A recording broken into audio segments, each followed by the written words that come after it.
Chairman Grassley, Ranking Member Feinstein, and members of the committee, thank you for the opportunity to appear before you today.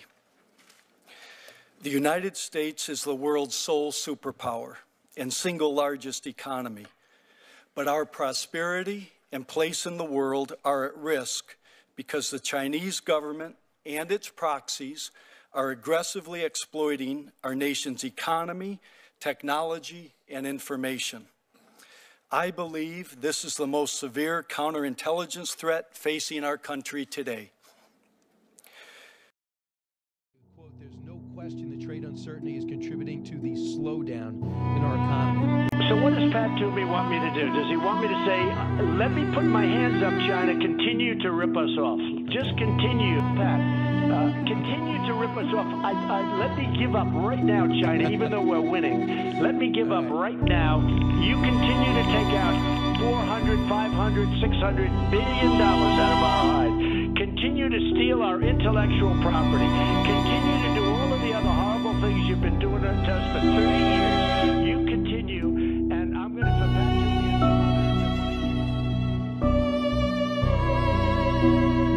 Specialists say China is using theft as a national development strategy, pilfering software for wind turbines, fiber optic cable technology, blueprints for weapon systems like the Joint Strike Fighter. Computer hackers from China's shadowy unit 61398. They worked out of this office building in Shanghai. China's military has attacked major U.S. companies in a computer war that kills American jobs.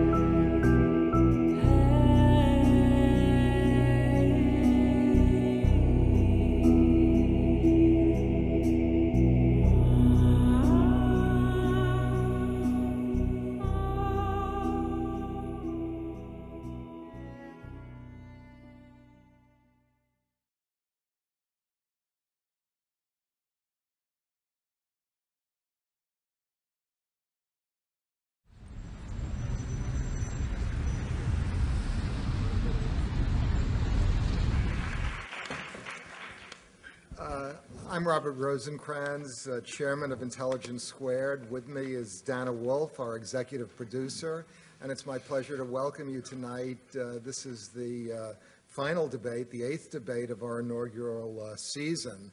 We launched this debate series with the goal of raising the level of public discourse in this country, and I think we're very gratified with the reception that we've received. The format is a debate in which 3 panelists on a side try to persuade you to vote their way on a resolution. The resolution tonight is a booming China spells trouble for America. The question before the House is a booming China, does a booming China spell trouble for America? The answer, in my view, is a resounding yes. In the next few minutes, I'm going to explain why. But first, what I call the China threat, which is something that Beijing likes to refer to as the China threat theory, is in fact real. It is a danger and it is growing. As the late CIA analyst and White House National Security Council official Konstantin Menges put it in his book, China, the Gathering Threat, he said the reason that China poses a threat is because, despite its economic reforms, it is today ruled by a nuclear-armed communist dictatorship. This is the source of the trouble. I've identified what I call 11 sources of trouble for the United States from China, and I'm going to list them for you and then talk briefly with the time remaining in some detail on them. The first is China's military buildup. Number 2 is the danger of war over Taiwan. Number 3 is expansionism over energy resources. Number 4 is the proliferation of weapons of mass destruction and missiles. Number 5 is massive intelligence operations to steal U.S. secrets and technology. Number 6 is influence operations and so-called money diplomacy. Number 7 is unfair trade practices, including currency valuation manipulation. Number 8, intellectual property theft. Number 9, human rights abuses. Number 10, religious repression. And number 11, environmental degradation and global warming. The question on the table is, does a rising China spell trouble for the United States? Or in slightly different words, from an American perspective, is a powerful China likely to be bad for the United States? I think the answer is axiomatically yes. And I say this not because I feel any personal hostility towards the Chinese, which I certainly don't, or because I think China is particularly aggressive because it was or is a communist country, or it is run in an authoritarian political form. I think that matters very little. And I don't say it because I think China is likely to behave irrationally in the future. My argument is that the best situation for the United States from the perspective of maximizing its security is to be the most powerful state in the international system. The bigger the gap between you and everybody else, the more secure you are. To put it in Pentagonese, you don't want a peer competitor in the international system. To give you two examples that highlight this point, think about the United States and its two immediate neighbors, Canada and Mexico. As you know, we are much more powerful than either one of those countries. None of you go to bed at night worrying about Canada or Mexico attacking the United States tomorrow, next week, or next year. That's simply not going to happen because we're so powerful. Would you trade the present situation for one where Canada and Mexico, or Canada or Mexico, was twice as powerful as the United States? Of course you wouldn't. It's much better to have a situation where we are the most powerful state in the Western Hemisphere. Same basic logic applies to China. If China has two choices, one, it can have a Japan in Asia that's 5 times more powerful than China, or a situation where China is 5 times more powerful than Japan. Which one of those alternatives do you think the Chinese will choose? It's an open and shut case. They'd much prefer to be 5 times more powerful. And the same basic argument applies to the United States and China, today, tomorrow, or at any point in time. If you have a choice of being as powerful or less powerful than China, or being more powerful, which would you choose if you're interested in maximizing your security? An open and shut case. Let me spell out the logic that underpins my argument. The principal goal of any state in the international system, it's not the only goal, but the principal goal is survival. And the reason is if you don't survive, you can't pursue any other goals. The problem that states have is they operate in an anarchic system. That's political science speak for saying that they operate in a system where there's no higher authority that you can turn to if you get into trouble. In other words, if you dial 911 in a crisis in international politics, there's nobody at the other end. In a system like that, where you're dealing with other states whose intentions you can never be certain of, and you want to understand here that it's impossible for the United States to discern what Chinese intentions will be 10 years from now, 20 years from now, 30 years from now. We don't know what those intentions will be. In a system where you can't discern intentions and where there is no higher authority that you can turn to when you're in trouble, the best way to maximize your chances of surviving is to make sure that you are by far the most powerful state in the international system. To put it in colloquial terms, you want to be the biggest and baddest dude on the block, so that nobody fools around with you. To put it in political science speak, you want to be a hegemon. Now the question is, what does the system look like today? The situation today from an American point of view is ideal. We are by far the most powerful state on earth. We dominate the Western Hemisphere. There's no state in our region of the world that could possibly challenge us. We have tremendous power projection capabilities, which is why we're called the only superpower in the world. And in Asia and in Europe, the two areas of the world where there are other great powers or potential great powers, we have no peer competitor. There's no Imperial Japan, there's no Imperial Germany, there's no Nazi Germany, and there's no Soviet Union. From an American point of view, that's a wonderful situation.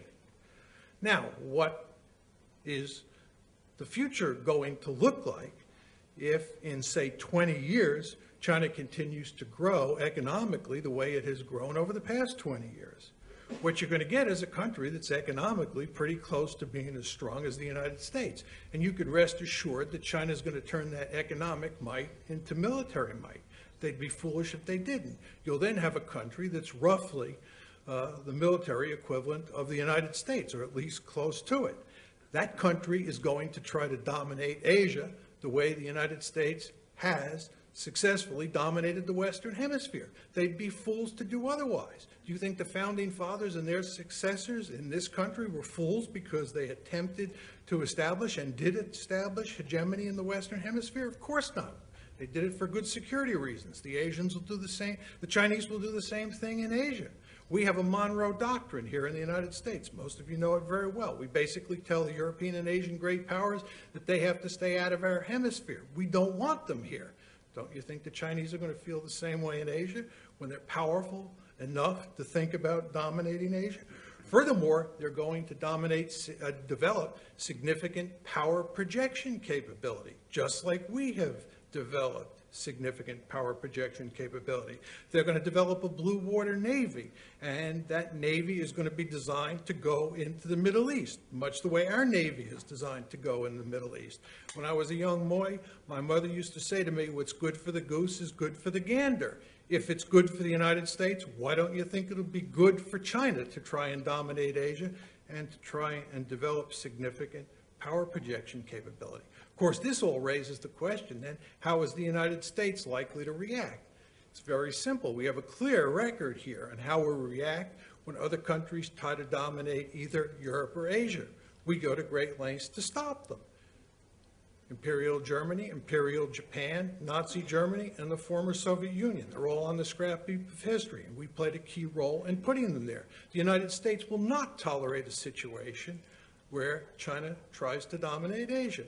And as I said, China will try to dominate Asia, just the way the United States has tried to dominate and has succeeded at dominating the Western Hemisphere.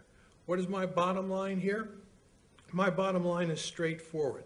The present situation is better for the United States and more stable than a world in which China is as powerful or almost as powerful as the United States.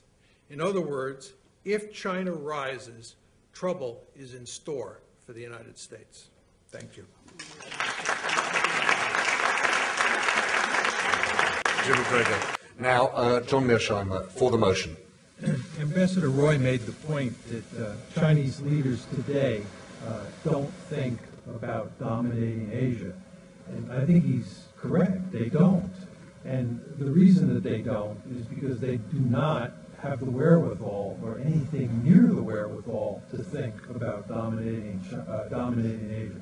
But the question you have to ask yourself is, how are the Chinese likely to think when they look something like the United States today, when they're really very, very powerful? Michael Pillsbury. Thank you. I forgot to quote from Nancy Pelosi a little bit earlier. Because you keep referring to us as the right, I thought perhaps you should hear a couple of sentences from the Speaker of the House of Representatives. She was attacking President Bush last April during the visit of Hu Jintao. She said that she opposed the celebratory nature of the official visit. She said our own debt with China is growing so fast, they'll soon be making our foreign policy. She said trickle-down liberty is not going to work. It's an illusion. She said that we should avoid wishful thinking about China ever being or becoming a responsible stakeholder. She said our trade relationship with China has been a disaster. Despite more than a decade of concessions, the trade deficit with China has grown from $4 billion a year to more than $4 billion a week. China continues to manipulate its currency, making its exports cheaper and U.S. imports more expensive than they would be in a free market condition. If President Bush kowtows to Beijing in ways that threaten our long-standing commitment to Taiwan, members of both parties in Congress will be watching.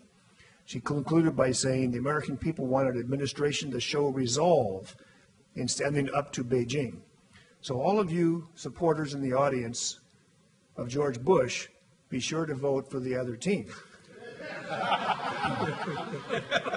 You're going to vote with us then, right? Because here is Nancy Pelosi rather articulately saying, beware of the dragon.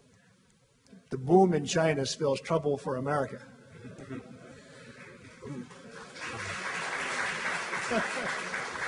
Now, finally, let's get to business. What are the results of the debate? Now, let me remind you where you stood before the debate. 41% were for the motion, 37% against the motion, 21% undecided. After the debate, 35% for the motion, 58.6% against the motion, 6.1% undecided. The team against the motion wins. Thank you very much indeed.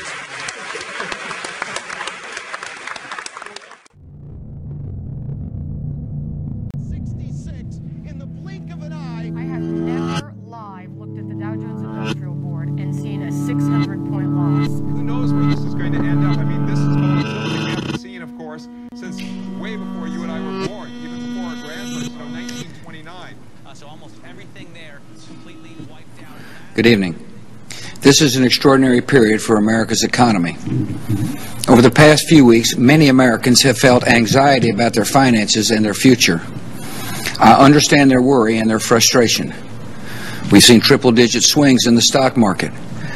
Major financial institutions have teetered on the edge of collapse, and some have failed. As uncertainty has grown, many banks have restricted lending. Credit markets have frozen, and families and businesses have found it harder to borrow money. We are in the midst of a serious financial crisis, and the federal government is responding with decisive action. We boosted confidence in money market mutual funds and acted to prevent major investors from intentionally driving down stocks for their own personal gain. Most importantly, my administration is working with Congress to address the root cause behind much of the instability in our markets. Financial assets related to home mortgages have lost value during the housing decline, and the banks holding these assets have restricted credit. As a result, our entire economy is in danger.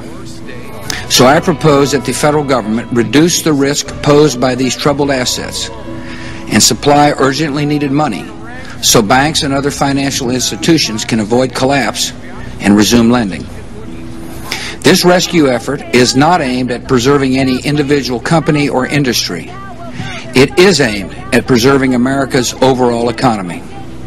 It will help American consumers and businesses get credit to meet their daily needs and create jobs. And it will help send a signal to markets around the world that America's financial system is back on track. I know many Americans have questions tonight.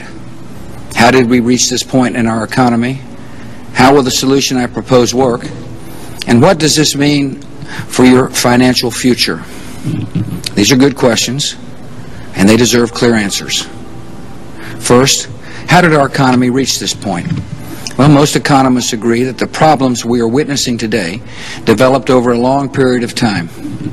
For more than a decade, a massive amount of money flowed into the United States from investors abroad because our country is an attractive and secure place to do business. This large influx of money to U.S. banks and financial institutions set a new course for our nation. This is one of those years. We start 2009 in the midst of a crisis unlike any we have seen in our lifetime, a crisis that has only deepened over the last few weeks. Nearly 2 million jobs have been now lost, and on Friday we're likely to learn that we lost more jobs last year than at any time since World War II. Just in the past year, another 2.8 million Americans who want and need full-time work have had to settle for part-time jobs. Manufacturing has hit a 28-year low. Many businesses cannot borrow or make payroll. Many families cannot pay their bills or their mortgage. Many workers are watching their life savings disappear. And many, many Americans are both anxious and uncertain of what the future will hold. Now, I don't believe it's too late to change course, but it will be if we don't take dramatic action as soon as possible. If nothing is done, this recession could linger for years. The unemployment rate could reach double digits. Our economy could fall $1 trillion short of its full capacity, which translates into more than $12,000 in lost income for a family of four. We could lose a generation of potential and promise, as more young Americans are forced to forego dreams of college or the chance to train for the jobs of the future. And our nation could lose the competitive edge that has served as a foundation for our strength and our standing in the world.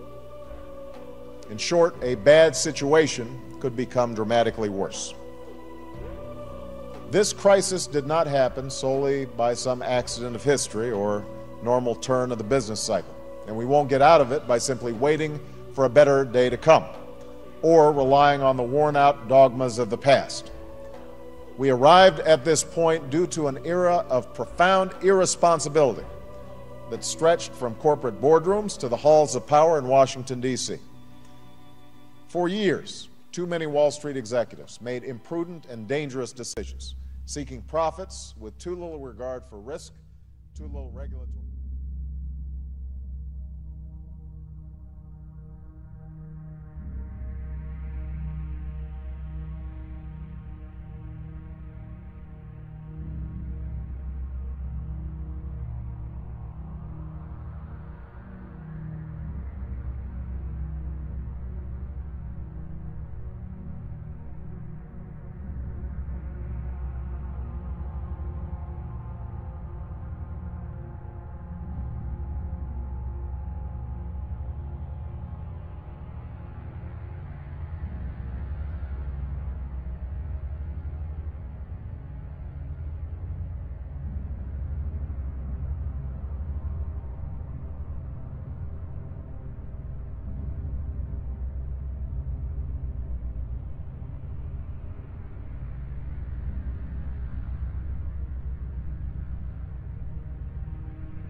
At first, it seemed to be a cyber attack aimed at those who organized protests against China's control of Tibet. Actually, there's a saying in our community that if you're not being watched by the Chinese government, you're probably not doing the best you can. Still, Tenzin Selden, a student at Stanford, was surprised when Google told her someone in China was reading her email. Hackers had to use some sort of high-tech things that they could have access to my password. But Google discovered this was much more than an attack on the email of a single Chinese human rights activist. Not only was Google itself targeted by the cyber spies, but so were at least 20 other major corporations. This is not a Google story. It's a story about industrial espionage coming from China, attacking American business and our economy. Peter Navarro, author of The Coming China War, says the companies believed to have been attacked include Dow Chemical and Northrop Grumman. When they hack American business enterprises, it's a covert act of war on our economy at a time when their economy is growing at 10% and we have over 10% unemployment rate. At a place where they battle hackers every day, the computer security company McAfee, George Kurtz says the attacks were sophisticated and precisely targeted. Designed to get in, cover its tracks, steal data and corporate secrets, and get out. And for the companies involved, those secrets are valuable. Think about the amount of money they spend in R&D on a yearly basis, billions of dollars. Having these very sensitive trade secrets and intellectual property and potentially source code taken can be very damaging to them. One of the huge drivers of Chinese economic growth over the last several decades has been the forced technology transfer from America to China. Well, there's no proof the Chinese government itself was involved in the attacks. Tenzin Selden says American companies hoping to profit in China should beware. It's not them that has owned China, it's China has owned them. As others now look to protect themselves from Chinese hackers, China itself strictly censors the internet behind what's been called the Great Firewall. John Blackstone, CBS News, Mountain View, California.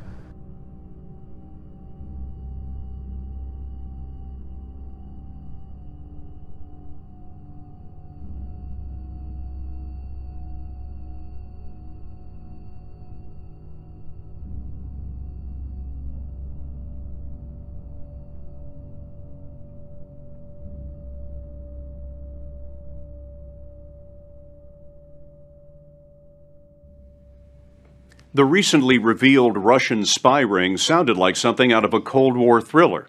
But the reality of today's espionage is that China has just as good a spy network in the United States.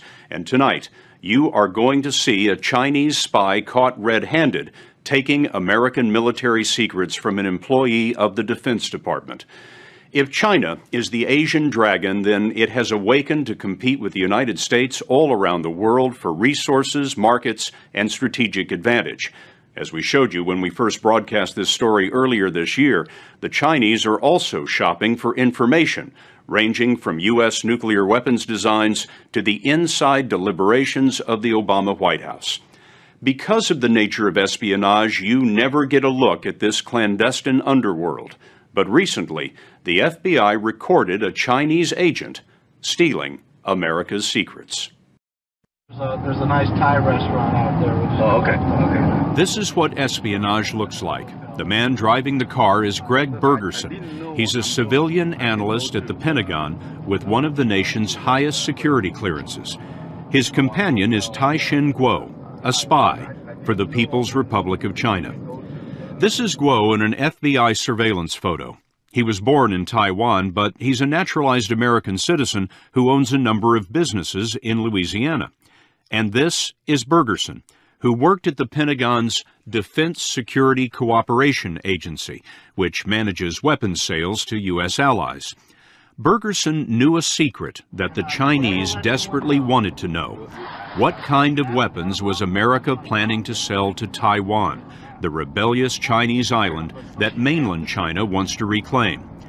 It's July 2007. They're driving outside Washington, and neither man knows that what they're about to do is being recorded by two cameras the FBI has concealed in their car. My wife, so just let you get the money. Whoa. You sure that that's okay? Yeah. You sure? We watched the tape with John Slattery, the FBI agent at headquarters who oversaw the case. He recently retired as a deputy assistant director. What's happening there? Information has been passed prior, and this is reward for that, or there is expectation that passage of information is forthcoming. So that's what's happening right here. How much money is he holding in his hand? I think we're probably looking at about $2,000, thereabouts. Tai-Shin Kuo's money and contacts came to the FBI's attention while the Bureau was investigating a different Chinese espionage case. They followed him, tapped his phone, watched his email, and all of that led to Bergerson. In the car, the Pentagon employee and Chinese spy were plotting the handover of secret documents that listed future weapons sales to Taiwan and details of a Taiwanese military communication system. I'm very, very, very, very reticent to let you have it because it's all classified. But I will let you see it, and you can take all the notes you want, which I think you can do today. But if it ever fell into the wrong hands, I know it's not going to, but if it ever was, then I would be fired for sure. I'd go to jail because I violated all the rules. He just described them as classified documents. Exactly. He knows precisely what he's doing. Exactly. He's almost going down your list of requirements for an indictment by a grand jury. And we thank him for that. When it comes to espionage against the United States, is China now the #1 threat that we face? I would be hard-pressed to say whether it's the Chinese or it's the Russians, but they're 1-2 or 2-1. Michelle Van Cleve was America's top counterintelligence officer. Working for the Director of National Intelligence, she was in charge of coordinating the hunt for foreign spies from 2003 to 2006. The Chinese are the biggest problem we have with respect to the level of effort that they're devoting against us versus the level of attention we are giving to them. What do the Chinese want from us? Virtually every technology that is on the U.S. controlled technology list has been targeted. Sensors and optics and biological and chemical processes. These are the things, information technologies, across all of the things that we have identified as having inherent military application. The Chinese have stolen technology used in the space shuttle and in submarine propulsion systems. In the late 1990s, a congressional commission found that China now holds the most closely guarded secrets America had. We learned, and the Cox Commission reported, that the Chinese had acquired the design information for all U.S. thermonuclear weapons currently in our inventory. Make sure I understand. The Chinese are in possession today of the designs of all of our nuclear weapons? Yes. How did they get that? The questions of how they acquired it remain, to some extent, unknown. How the U.S. lost its atomic secrets may be unknown, but there are fewer mysteries in the case of Tai-Shin Kuo and Greg Bergerson. The FBI says that Kuo wanted to expand his Louisiana businesses into China, and when he sought permission from Beijing, the Chinese asked for a few favors for their intelligence service. The $2,000 was only part of Kuo's development of Bergerson. Kuo wined and dined his spy, and Bergerson seemed to have an appetite for espionage. At one dinner, Kuo's tab came to $710. Kuo took Bergerson to Las Vegas for some shows, and the day of the ride, Kuo brought a box of expensive cigars. All the while, Kuo lied to Bergerson, telling him that the information was being passed to Taiwan, the U.S. ally. Does that make any difference in the law, whether you're spying for a hostile government or a friendly one? Of course not. Classified information is not allowed to be passed without, certain approvals to any foreign government. But I think when you see the information, you can get out of it what you need. You can write you can take all the notes you want. It's just, I cannot ever let anyone know. Because that's my job, man. I get fired for sure on that. Well, not even get fired, I'll go to jail. The recruitment of Bergerson has a familiar ring to Fengji Li. Li recruited spies for China as an officer in the Ministry of State Security. The MSS is their CIA. Give me a sense of all the different ways you would persuade someone to spy for China. That should be a long story. I've got time. Okay. In our interview, Li switched between English and Mandarin. He worked for Chinese intelligence 14 years, recruiting spies in Russia. He's now seeking political asylum in the U.S. Let me say this. Intelligence work is different from other kind of work. When I target 100 people, even if 99 people have refused me, if there is one I persuade... That's enough. That's enough. Yeah. Li told us that he recruited spies through blackmail and sometimes greed, especially if someone wanted to do business in China. Once, he says, his agents recruited the official photographer for a European head of state that he still won't name. Would you say the MSS spends most of its effort on the United States? How will you win? Definitely, without a doubt. What would some examples be of the kind of information that MSS was interested in getting a hold of? For example, what the President Obama thinks right now. They want to know what President Obama thinks. Yes. If you make me part of the owner...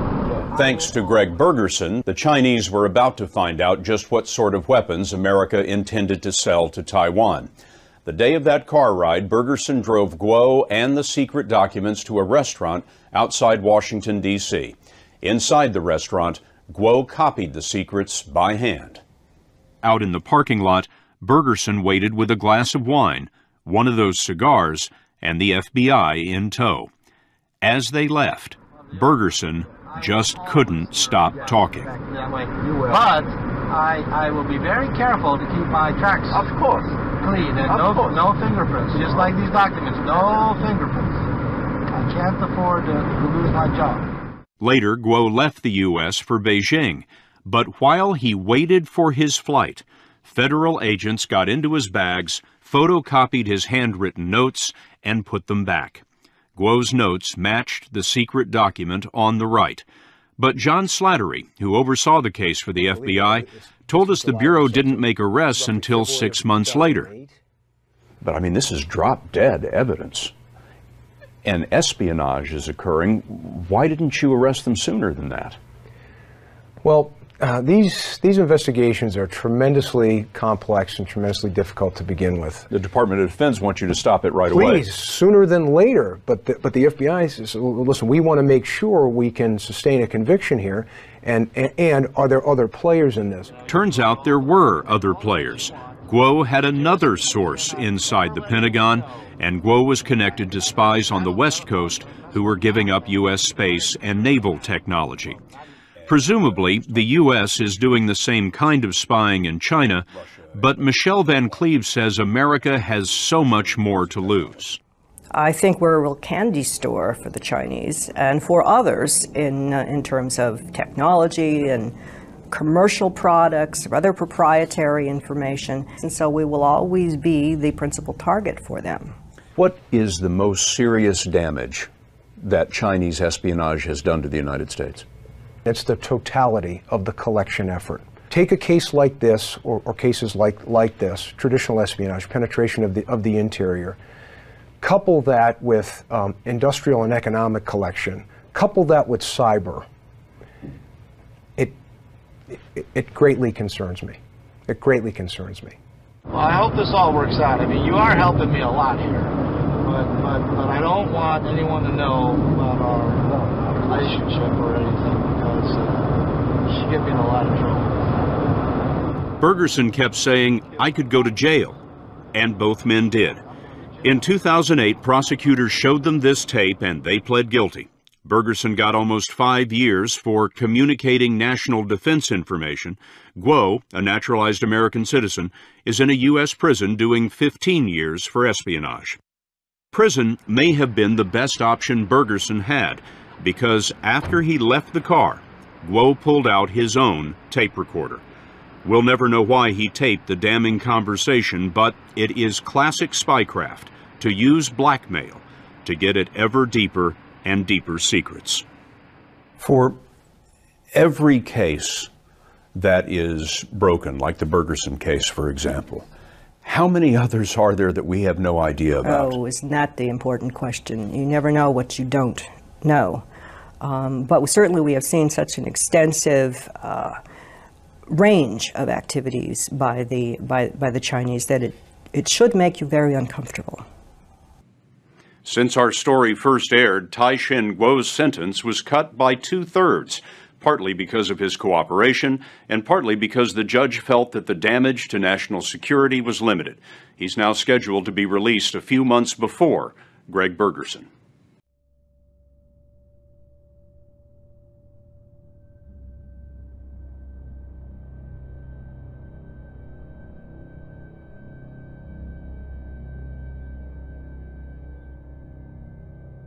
Secretary of Homeland Security, Janet Napolitano.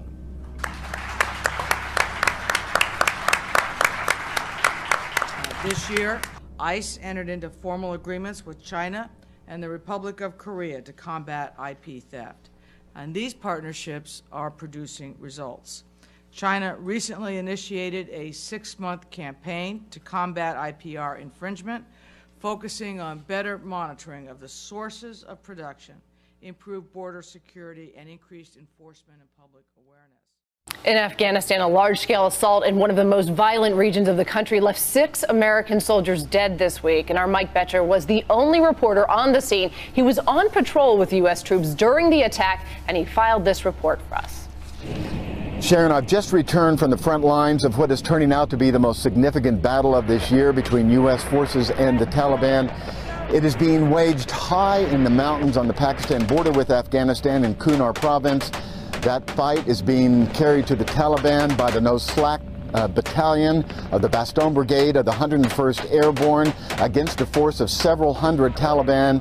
The U.S. hadn't been in this valley in almost 10 years of this war, and they're trying to demonstrate to the Taliban, according to U.S. officials, that they can go anywhere they want and attack, that there is no place that is off limits in Afghanistan. They have rounded up large weapons caches. They also destroyed a major Taliban radio station, but all of this has come at very high cost. 6 U.S. soldiers have been killed in action. 7 more have been wounded. 2 Afghan soldiers died. Soldiers I spoke to say they have never seen a firefight this heavy, and many of them have been deployed 4 or 5 times in Afghanistan and Iraq. This operation is continuing for several more days. A NATO Chinook has crashed in central Afghanistan, killing 31 US soldiers and 7 Afghan troops, the country's president has confirmed. The incident, which took place in central Maidan Wardak province, just to the west of Kabul, is the worst single incident for foreign troops in 10 years of war. The Taliban have admitted responsibility for the attack, shooting down the helicopter during a firefight.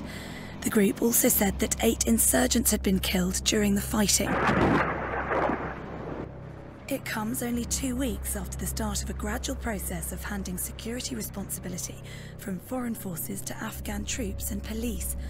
All foreign combat troops are due to leave the country by the end of 2014, but incidents with death tolls as high as this are sure to raise more questions about the speed of the transition process.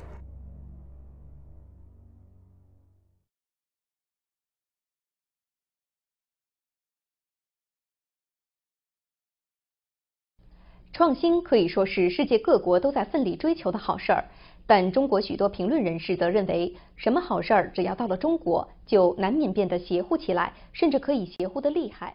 澳大利亚人报日前引用日本高速铁路研究设计专家的话说，中国只是在早先的项目上进行了合作，然后就盗窃了他们的技术，把他们排除在外。与此同时，中方寻找机会建立中国国内的高铁庞大网络，并试图建立高铁出口产业。日本朝日新闻7月5号报道，川崎重工的总裁大桥忠晴声称，如果中国高铁海外申请专利的内容与中国和川崎重工关于新干线技术出口的契约相抵触，将不得不对中国提起诉讼。中国实际上就是没有创新的了，因为中国的现在的社会制度、人们的思想状态，尤其是政府带头是盗窃外国的资产，尤其是智慧资产。抱怨中国以合作为名盗窃技术的不仅仅是日本，还有俄国。这就跟中国发展模式有关系，就是中共在最近这30年来，它的发展模式实际上就是要 GDP， 就是要把这个速度加上去，它并没有一个长远的或者是按照经济规律的这个一个全套的这个工业系统。这就为什么中国到现在它的经济总量已经成为世界第2了，它仍然没有一个能够拿到世界上去的品牌。另外，和合表示，大量购买国外技术，官员可以从中捞取回扣等油水，这也是造成自主创新无法发展的原因之一。美国马里兰州立大学战略和创业教授阿尼尔·古普塔和中国印度研究所干事合伙人王海燕7月28号在《华尔街日报》发表的一篇文章指出，中国用于研究和开发的政府资金配置严重政治化。研究注重数量而不是质量，使用本国而不是国际的标准来评价研究，学术欺骗严重，教育制度强调死记硬背，不鼓励学生创造性的解决问题，这些都是造成中国研究人员众多、资金雄厚，但技术创新却乏善可陈的部分原因。新唐人记者梁鑫、尚燕、孙宁采访报道。Bill Gates, Michael Dell, and Steve Jobs all read our next guest's newsletter to get a sense of his predictions. Right now, he's worried about intellectual property theft and its impact on the global economy. Mark Anderson is the CEO of Strategic News Service, and he joins us in business today. Welcome back to the show. Thanks very much, Margaret. Nice to be here. Well, you know, we just had China's president in town, and one of the wins that, you know, many analysts said was that China's recognizing the need to protect intellectual property because they've started to see innovation internally. But it sounds like that's not enough for you. You're worried. I'm actually not buying that story. No. I'll give you an example. Someone told that to me 2 weeks ago, and as an example of the internal innovation they used, the example of the 4,000 miles of high-speed rail in China. A week later, I found out that Kawasaki Heavy Industries is suing China for theft of IP because it was their IP. Well, so this wasn't local innovation in China. This was stealing from the Japanese. Well, we have heard about, you know, private equity investments in some of the smaller tech companies that are starting up and the like. But you don't think that the Chinese have truly changed in policy? That wasn't something that President Obama won last week. I don't see that at all. Well, What is it that you're seeing in terms of theft right now, besides that high-speed rail, that makes you worried about U.S. corporations? I'll make a really simple statement. I think that the Chinese have intentionally, as a government, targeted various industries that they thought were critical. And in each of those industries, they have already obtained the IP they need to go forward. Like which industries? Car design, aerospace, chip design. Those are the top three, I guess. But there are hundreds of these things. You kind of got to go down a ladder. And so imagine if you were a planner, one of the top 9 guys in China, you decide you have an industrial policy, and this week it's aerospace, or this 5 years, and you send folks out in every possible way to obtain that information. That's quite an accusation. I mean, that's industrial espionage that you're describing. Well, I'm saying it's more than industrial espionage. I don't think that we've ever seen two things: the amount of IP transfer between the West and China. It's never been done before. There's never a story in any part of human history where so much IP has been transferred so fast. And the other is, we've never seen one country mount an effort so dedicated to the theft of IP or to obtaining it. And what examples are you looking at? Of the theft? Of the theft. I mean, what's been reported so far? Well, there are hundreds of examples. Last year we saw a huge issue where Google got hacked by China. The password program and the source code called Gaia was stolen from Google, and we thought Google was pretty secure. They apparently were not. And so all the passworded programs run on Google, including Gmail, were available for inspection by the Chinese, and they went in and took names of human rights protesters, including American students. Right. There were 30 other companies that were hacked by the Chinese at the same time who didn't have the guts to stand up and say, I got it too. But we know there were 30 more. Why 30?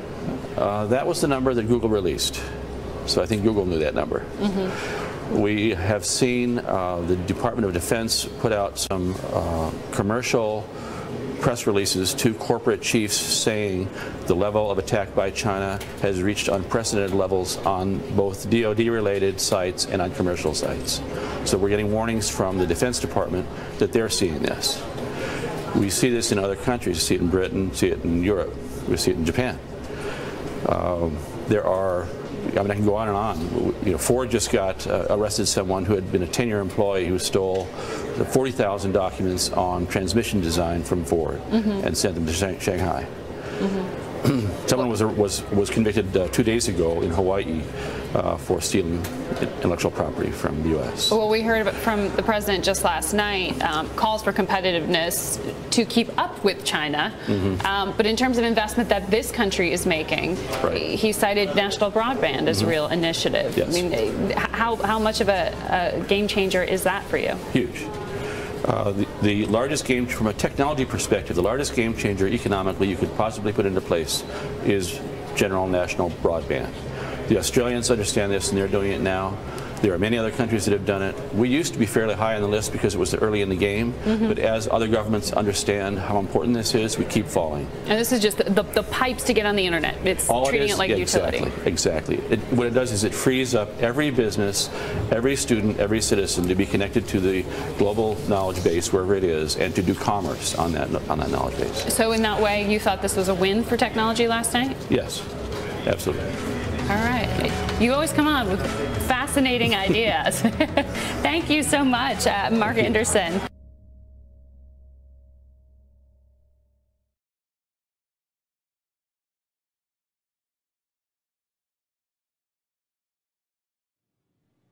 If you're concerned about the decline of American economic power and the rise of China, then there's no better case study than Huawei. Chances are you've never heard of this Chinese technology giant, but in the space of 25 years, it's become the largest manufacturer of telecommunications equipment in the world. Everything from smartphones to switchers and routers that form the backbone of the global communications network. It's an industry the U.S. invented and once dominated, but no more. Now, Huawei is aggressively pursuing a foothold in the United States, hoping to build the next generation of digital networks here. It's prompted an outcry in Washington and a year-long investigation by the House Intelligence Committee that's raised concerns about national security, Chinese espionage, and Huawei's murky connections to the Chinese government. It's the discomfort with China and Chinese behavior that makes people sit up and say, do I want a bunch of people in China running my telecommunications network? Why the discomfort with the Chinese? Because they do a lot of spying, because they are one of the leading sources of espionage against the U.S. They also spy against European countries. They spy against Australia. They spy against India, Japan, Korea. Every one of these countries has found the Chinese poking around on their networks. And when you say they're doing this all the time, but they won't use Huawei, it's just too hard to believe. Is there any evidence that the Chinese are actually doing this, using the telecom system for intelligence? We know they do telecom espionage. We know they do international collection. Why wouldn't they use Huawei? Right, that's a better question. I mean, Huawei says we wouldn't do it because we built this huge company and we don't want to ruin confidence in it. This has become a huge industry for us. We've become the global leader. We don't want to do anything that's going to make people tear our systems out or stop doing business with us. Yeah, and one of the things I've said to Huawei executives is, behavior signals how much you can trust people. I want to talk about corporate espionage. What about Cisco? I mean, what was involved at Cisco? The big obstacle in the telecom industry is R&D. You have to do R&D and be at the cutting edge to be in the game. And if you can just take it from a world leader like Cisco, you're going to get a huge advantage. And that's what Huawei did. They copied, they took things apart, they reverse engineered, they used the manuals down to the last comma. Everything they did was kind of Cisco based. Now, the details on this are hard to get because they settled out of court, and one of the conditions was no public discussion, right? But we know this from a range of sources while it was happening, that one of the things that gave Huawei an early edge was the fact that they took Cisco technology. Huawei's world headquarters is located on this sprawling Google-esque campus in Shenzhen, not far from Hong Kong. China's first international conglomerate is a private company, ostensibly owned by its 140,000 employees. But exactly how that works and other details of corporate governance are closely held secrets.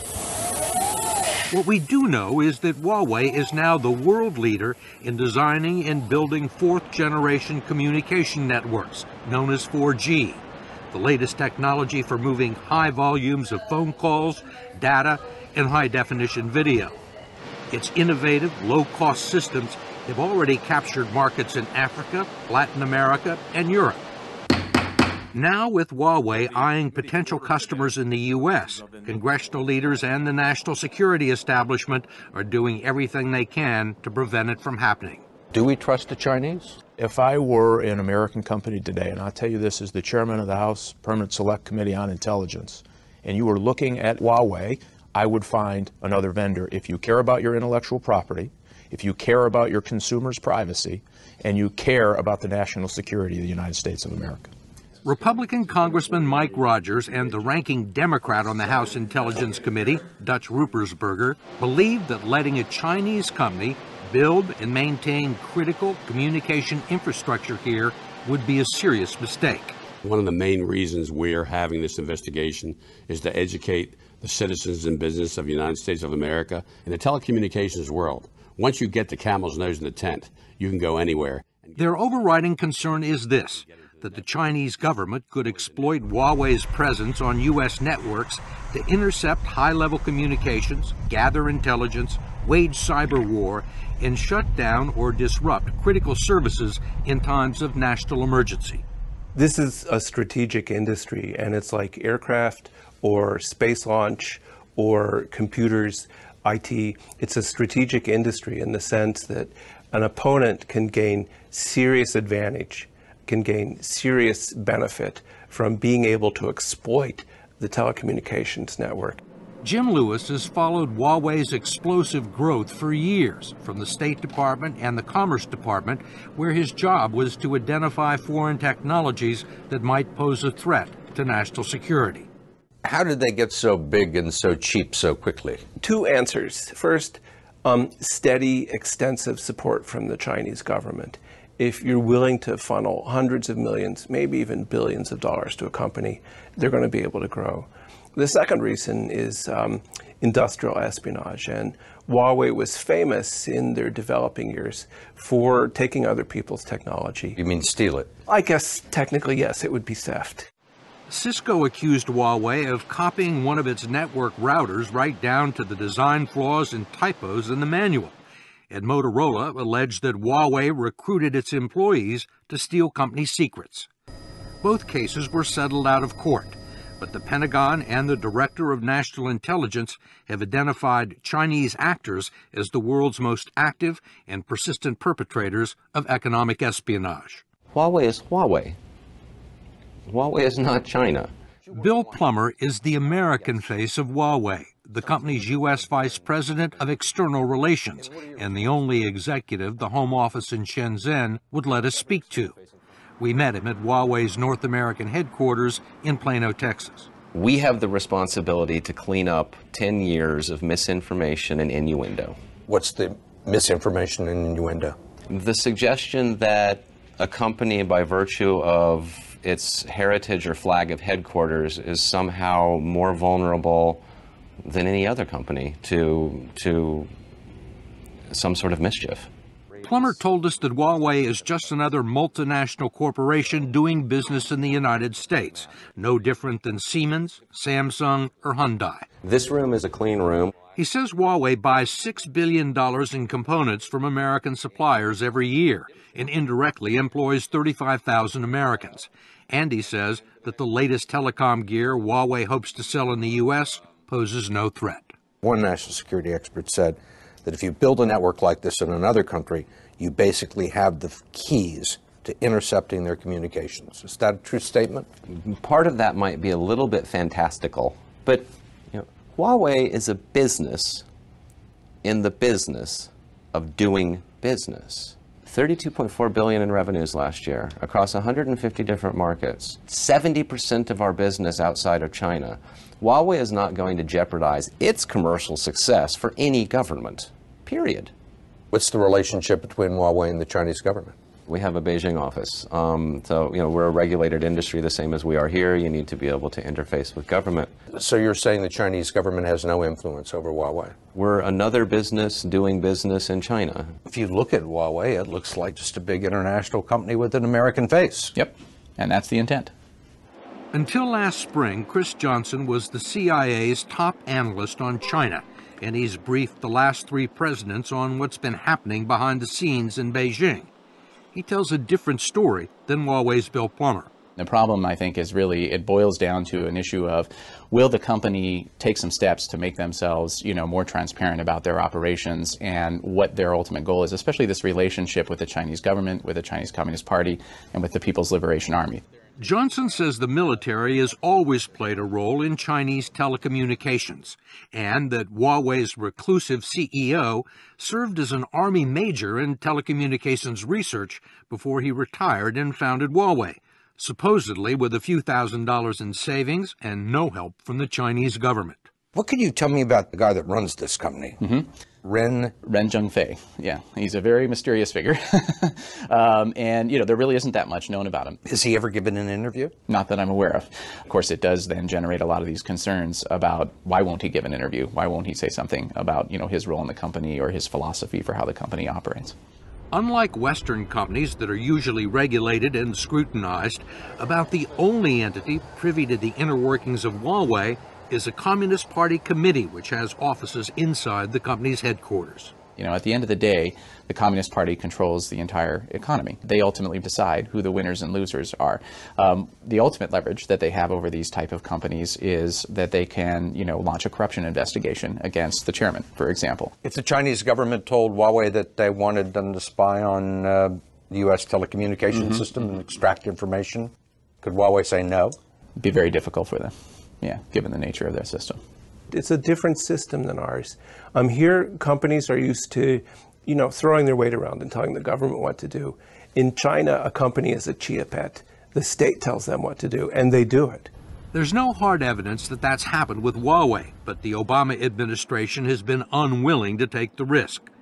2 years ago when it appeared that Huawei might land its first big American deal, a $5 billion contract to build Sprint's new 4G wireless network, the U.S. government stepped in. You had the Secretary of Commerce call the CEO of Sprint and lay out the U.S. concerns, say that the U.S. was really worried about Huawei and they would be a lot happier if Sprint didn't do the deal. And Sprint said okay. Sprint said okay. Since then, Huawei has blanketed U.S. Airways with commercials and hired an army of lobbyists and public relations firms to help it get a foothold into the world's largest telecom market. Huawei. They're determined. They're in it for the long haul. The line that most people think about is Mao had a strategy called win the countryside, surround the cities, and then the cities will fall. And Huawei seems to be following that Maoist strategy. In the last couple of years, Huawei has managed to install and maintain a handful of networks in U.S. rural markets, including a vast quadrant of southwestern Kansas. Craig Mock is the president and general manager of United Wireless, based in the historic cowboy town of Dodge City. We're trying to reach out as far as we can into rural areas. Mock told us the new Huawei network delivers some of the fastest internet speeds in the country. But last spring, after the deal had been signed with Huawei, Mock received an unwelcome visit from 2 federal agents. Who were they? Intelligence people? Not going to say. Why did they come out here? I think they would have preferred that we bought equipment from somebody else. What was your reaction? Were you upset that they came out? I was not pleased. Because? Because I saw it as interference in our operations. If we're not able to buy the very best equipment and deploy it in an efficient manner, then everybody suffers. Were there any American companies that bid on this? I don't know of any American companies that make this equipment. About the only real American competitor that Huawei has left is Cisco, which is still a worldwide player, but doesn't produce all the equipment necessary to construct a 4G network. The only companies that do are all foreign: Huawei, Ericsson, which is Swedish, and the French company Alcatel-Lucent. That's where we've ended up. We now depend entirely on foreign suppliers. 3 European, 2 Chinese, no Americans. The United States used to dominate this field. Yeah, that's true. You know, I guess we just were asleep at the switch. What happened? Some of it was just bad planning at the company level. Some of it was a lack of attention by the government. I mean, we would not have let the space industry go out of business. We would not say, oh, we'll depend on foreign companies to launch our satellites. But we didn't do that for telecom. Concerned and suspicious of what it calls continued Chinese penetration of U.S. telecommunications, the House Intelligence Committee called Huawei executive Charles Ding to answer questions about the company's corporate structure, ownership, finances, and management. The committee seemed to get nowhere. The committee has been disappointed that the companies provided little actual evidence to ameliorate the committee's concerns. Huawei's Bill Plummer says the company bears some of the responsibility for the lack of communication. You're right that over the 10 years of explosive growth, we were not as good at communicating about ourselves as we could or should have been. But over the last couple of years, we've really stepped that up. You want to know more about us? We're an open book. Really? Yeah. Has Mr. Wren ever given an interview? Mr. Wren is not terribly well known for his getting out in front of the media. We requested interviews at various points along the way with company officials both in China and here. And we got their most important spokesman and lobbyist here in the United States, but it's not like they swung open the doors and said, you know, we're an open book. Well, I think that you allowed our camera crews in to your facilities in Shenzhen, and there was a big banner saying, welcome 60 Minutes, but we weren't allowed to talk to anybody. Well, I think that to speak to anybody. The goal of the visit to Shenzhen was to give a really rich and visual impression of the company. It is a company that has experienced a history of not fully balanced treatment by the media. And that's created a sense of wariness. Huawei's not going to like the treatment it receives from the House Permanent Select Committee on Intelligence any better. Its final report is due tomorrow.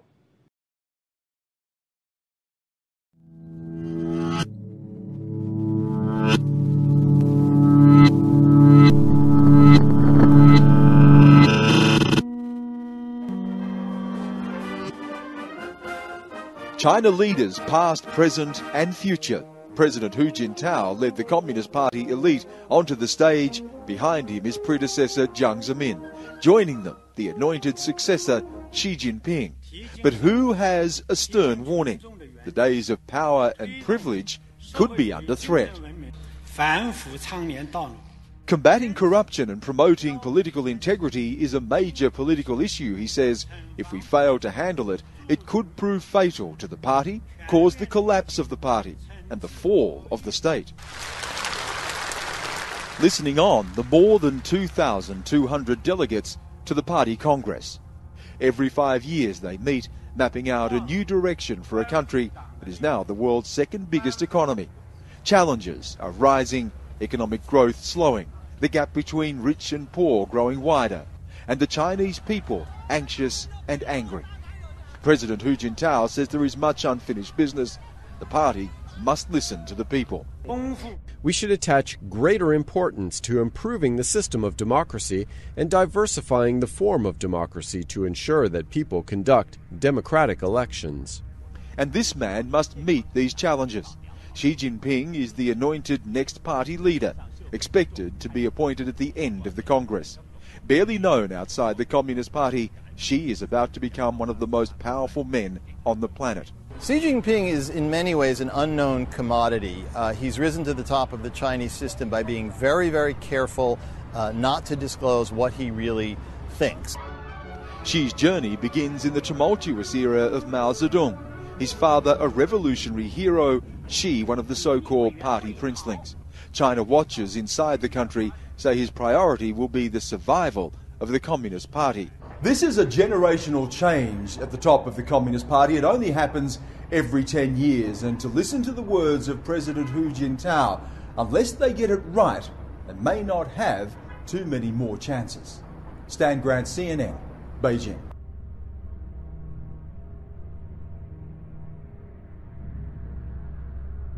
Today, I'm here to announce the release of the administration's strategy to mitigate the theft of U.S. trade secrets. Trade secrets are crucial to American global competitiveness, and this strategy sets out a plan for improved coordination to protect them. As President Obama said in the State of the Union, we cannot look back years from now and wonder why we did nothing in the face of real threats to our security and our economy. Foreign competitors of U.S. corporations, some with ties to foreign governments, have increased their efforts to steal U.S. trade secrets. Our status as a global innovation leader is compromised by those countries who fail to enforce the rule of law or international agreements, or who adopt policies that disadvantage American companies and American workers, including encouraging or tolerating the theft of U.S. trade secrets. The theft of trade secrets impacts national security, undermines our global competitiveness, diminishes U.S. export prospects, and puts American jobs at risk. As an administration, we will be vigilant in addressing threats, including corporate and state-sponsored trade secret theft that jeopardize our status as the world's leader for innovation. We will act vigorously to combat the theft of U.S. trade secrets that could be used by foreign companies or by foreign governments to gain an unfair economic edge. Our goal is to identify and utilize a wider range of policies and measures in order to deal with this growing threat. For example, with respect to China, and I want to emphasize China is not the only country, but let me use China as an important example. With respect to China, protection of intellectual property and trade secrets remains a serious and highly troubling issue. That's why cybersecurity and the protection of IPR and trade secrets are among the main items that we have discussed with the Chinese over the years in our annual strategic security dialogue that we hold with the Chinese, and indeed in other discussions like the strategic and economic dialogue, which is held annually with China as well. We have repeatedly raised our concerns about trade secret theft by any means at the highest levels with senior Chinese officials, and we will continue to do so. Our message is actually quite clear.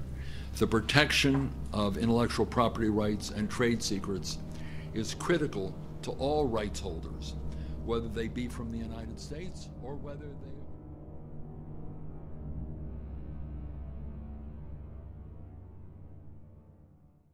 they... There was a new report today of cyber spying by the Chinese, this time aimed at U.S. military and defense systems. According to the Washington Post, designs for more than 24 U.S. weapon systems have been hacked and compromised. The Post cited a confidential report by a Pentagon advisory panel called the Defense Science Board. Among the designs said to have been breached, an advanced Patriot missile system, the F-A-18 fighter jet, and the F-35 Joint Strike Fighter, considered the most expensive weapon system ever built. In a written statement today, a Pentagon spokesman said the Defense Department takes cyber espionage very seriously, but suggestions that cyber intrusions have somehow led to the erosion of our capabilities or technological edge are incorrect. Warnings about the cyber threat from China to both the military and private businesses have grown in recent months. In March, National Security Advisor Thomas Donnellan told an audience that the attacks had to stop. Increasingly, U.S. businesses are speaking out about their serious concerns about sophisticated, targeted theft of confidential business information and proprietary technologies through cyber intrusions emanating from China at a very large scale. The international community cannot afford to tolerate such activity from any country. In February, cybersecurity firm Mandiant issued a report saying that this building in Shanghai houses one of the Chinese military's most active hacking groups. And earlier this month, a Pentagon report said that U.S. government computers were targets of break-ins that could be attributable directly to the Chinese government and military. And to fill in the picture, we turn to Dmitry Alperovich, co-founder and CEO of CrowdStrike, a cybersecurity company, and James Lewis, director of the Technology and Public Policy Program at the Center for Strategic and International Studies here in Washington. Dmitry Alperovich, starting with you. First, fill in this. What do we mean by design systems? What exactly is being stolen? Well, it's everything under the sun, really, that's not bolted down. It's the blueprints for these weapon systems, these advanced weapon systems that the Chinese can use to recreate and try to match our capabilities. It's also providing them with the ability to identify weaknesses in these systems, vulnerabilities that they can leverage so that they can not just match those capabilities, but exceed them and potentially defeat us on the battlefield. And James Lewis, is it possible to know how much damage or impact this has had at this point? No, we can't really tell. We know that some Chinese weapon systems appear to be based on stolen U.S. technology, like their stealth fighter. In other cases where they've gotten into the intricate software that controls weapons, hopefully we caught all the damage, but you can never be sure. And just to stay with you, so to what end, why would they be doing it? What purposes, what use would they put it to? You know, if you look at the systems that were compromised, it maps pretty well with Chinese strategic military interest. They read the Pentagon report that said that if there's a war with China, it will be an air-sea battle. So they went after air systems, missile defense, air defense, naval systems. What they're doing is they're looking for that military edge, both by improving their own weapons and, more importantly, knowing how to beat ours. What would you add to that, Dmitry Alperovich? I think that's absolutely right. It shouldn't be a surprise to anyone who's been paying attention to these news over the last 5-6 years, really. Everything under the sun has been taken by the Chinese, not just from military contractors or government agencies, but private companies that are manufacturing commercial technologies. And now we're seeing sort of the results of that. It's striking to see that full list because you wonder. Well, that's what I was wondering. I mean, we do hear about this a lot, but when you see this list of all these weapon systems, that's a little surprising, isn't it? Absolutely. And it makes you wonder if there's anything left that they don't yet have, because it's a pretty comprehensive list of every cutting-edge weapon system that we've built over the last decade or so, from air systems, missile systems, as Jim mentioned, naval systems. Do we have anything that's left that they don't have? And what do you make of the Pentagon statement that we saw, that saying that we take it very seriously, but nothing's been compromised, nothing's been really hurt yet?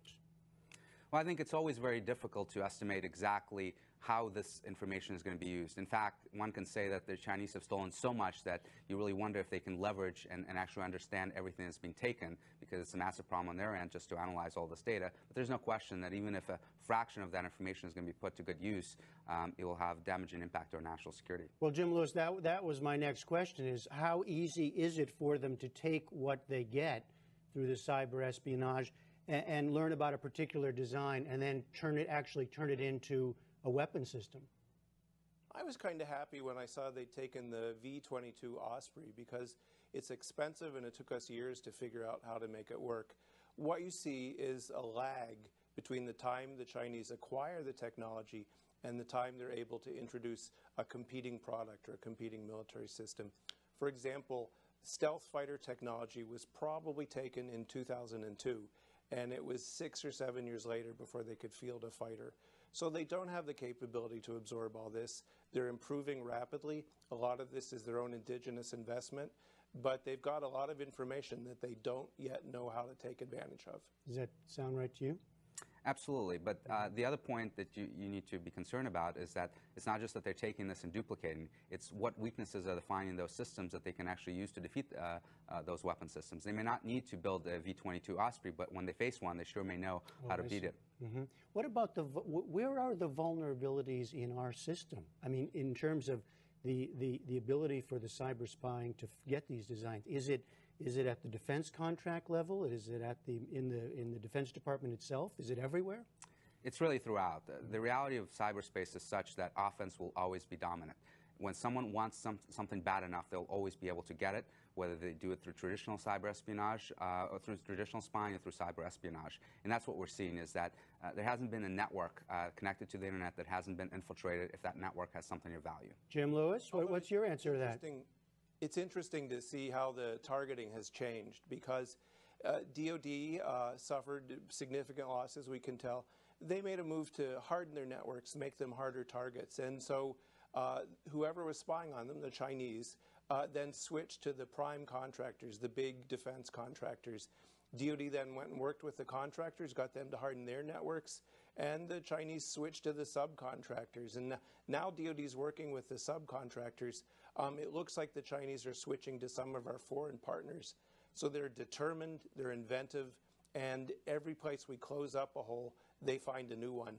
I'm not sure Dimitri and I see eye to eye. I think you can make it harder for them to succeed, but we haven't done that good a job in doing it. Well, that, of course, in our last couple of minutes here, what should happen? Let me start with you, Dimitri. What can the U.S. do government-wise, military-wise, but also company-wise? We need a policy, a national policy for dealing with this problem, both the national security espionage that's taken place and even more importantly, the economic espionage that's been taking place for the last 6 or 7 years. And that policy needs to involve full toolkit of national power. Economic power, diplomatic power. We really need to pressure the Chinese and let them know that there will be real costs to our relationship, to our trade partnership with China as a result of this activity. And we need to involve the private sector. Right now, the private sector is playing the role of the victim. They're told by the government, go sit in the corner and report when you are being attacked. The private sector needs to engage and really make it more difficult and raise the cost and the risk to the adversaries that are infiltrating our networks. Jim Lewis, what's your prescription? Two things. First, we need to harden our own defenses. The executive order President Obama put out in February does some work to do that, but we really need Congress to step up to the plate and pass legislation. The second thing we need to do is we need to engage with the Chinese, and that's where we need a comprehensive diplomatic strategy, work with allies, find penalties. The Chinese will probably yield to our pressure, but it's going to take years to get to that outcome. We've just started. It's a long road, but I think we can make this work. All right, James Lewis, Dmitry Alperovich, thank you both very much. Thank you. Thank you. Next to the growing problem of cybersecurity. For the first time ever, it's on the agenda at a biannual meeting of U.S. and China leaders this week in Washington. Those talks come amid suspicion that China is stealing intellectual property by hacking into computer networks of U.S. companies. Ray Suarez has the story. BioSnop, this is Pat. How can I help you? At Verizon facilities around the United States, network engineers are monitoring internet traffic. They're watching for online crimes. At places like this network operations center, they're getting better at tracking the kind of activity that signals cybercrime, but the crooks are getting better too. There's always this whack-a-mole type of effect, and every time that we get a good countermeasure type capability, defensive capability to really counter or deal with a specific type of threat, it pops up someplace else. Brian Sarton is Director of Investigative Response at Verizon Business. On any given day, we oftentimes are the battleground on which cyber attacks take place. We sit between the victims and sources of cyber attacks. On any given day, more than 60% of the world's internet traffic runs on Verizon's global network. According to this year's annual report on cybercrime, Verizon found 96% of the world's cyber espionage, stealing trade secrets and intellectual property, came from one country, China.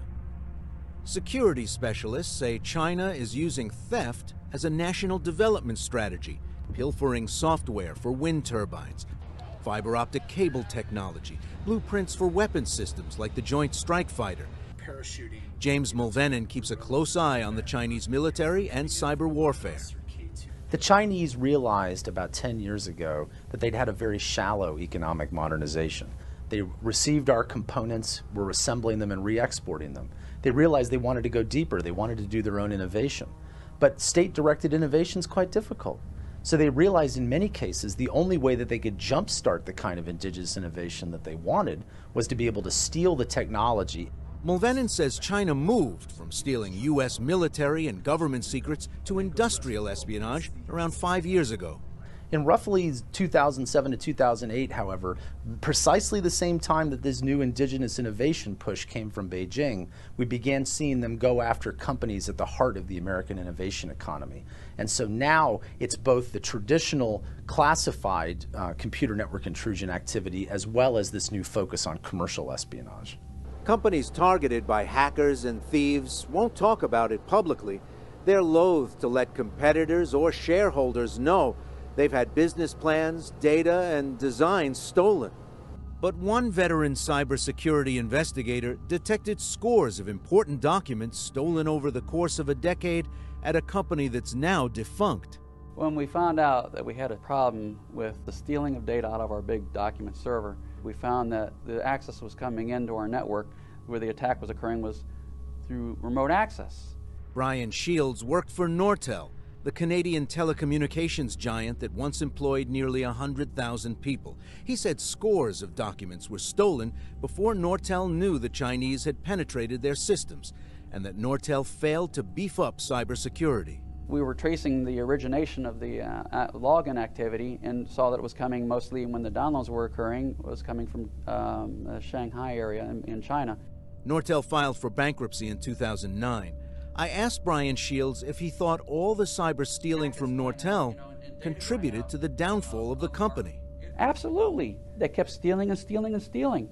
One company, Huawei, the largest telecommunications company in China, is suspected of acquiring Nortel's stolen documents and, Mulvenin says, making good use of them. There is a well-documented record of them stealing core technologies from Cisco and from Nortel. And as the number of global telecommunications equipment manufacturers grows smaller and smaller, I think that Huawei has directly benefited from being able to take core R&D from other people. Huawei denies this. In an email to the NewsHour, they wrote, Huawei is a world-leading, proven, and trusted information and communications technology company that invests billions of dollars in R&D annually. Tired, empty, never substantiated defamatory remarks are sad distractions from real-world concerns related to espionage. The Chinese government also denies it engages in cyber stealing from American companies and says they are victims of cyber attacks too. The Chinese embassy in Washington declined our request to interview the ambassador, but a government spokesman in Beijing pointed to the revelations from former NSA contractor Edward Snowden that the U.S. had tapped Chinese telecommunications lines. Chinese Foreign Ministry spokeswoman Hua Chunying. China hopes a certain country can stop irresponsible attacks and accusations against China, start with themselves, and take practical action to strengthen mutual trust and cooperation, and jointly safeguard peace and security of the cyberspace. The Snowden affair makes it harder to complain to the Chinese about cyber industrial espionage, says Dmitry Alperovich, a co-founder of CrowdStrike, a cybersecurity firm. I think it makes it more difficult because we're losing our moral high ground in this case when the Chinese can say, aren't you doing the same thing to us? Of course, what we're doing is very different. We're not hacking into Chinese companies and then turning it over and giving it to American companies. We do not engage in economic espionage. But the Chinese don't make that distinction.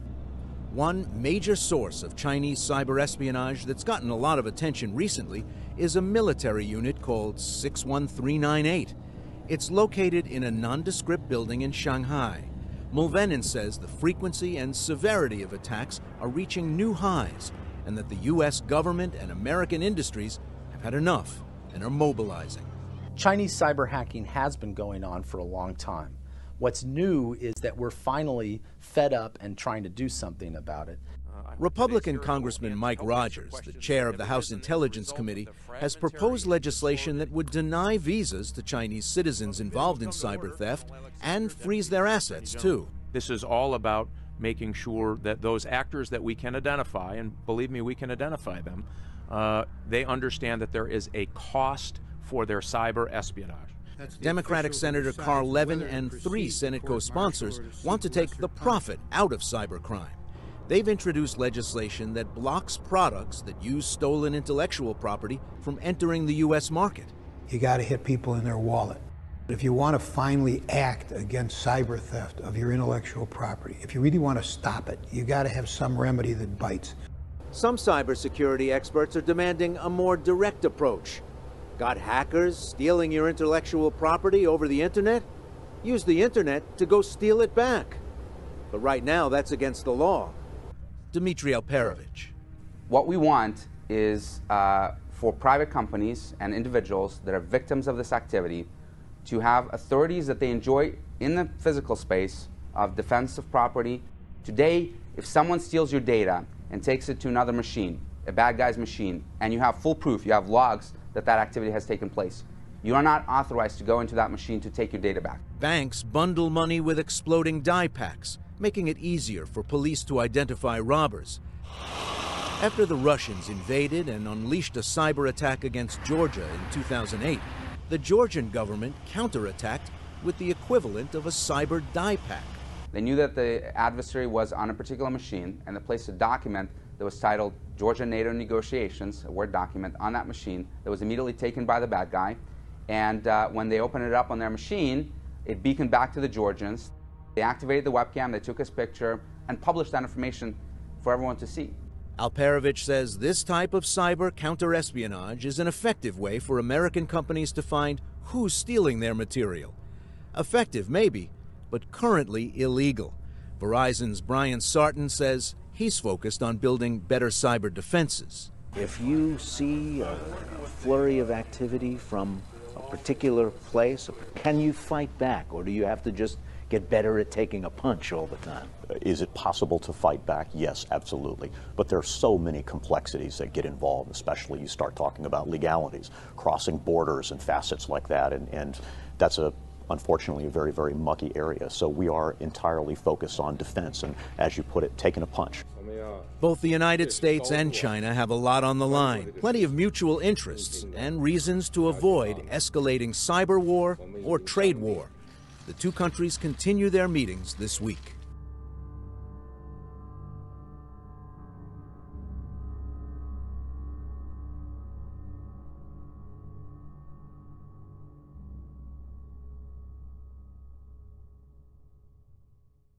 President Xi proposed that China and Central Asia join hands to build a Silk Road economic belt. Now, the proposed belt along that route is now lived in by close to 3 billion people and represents the biggest market in the world today.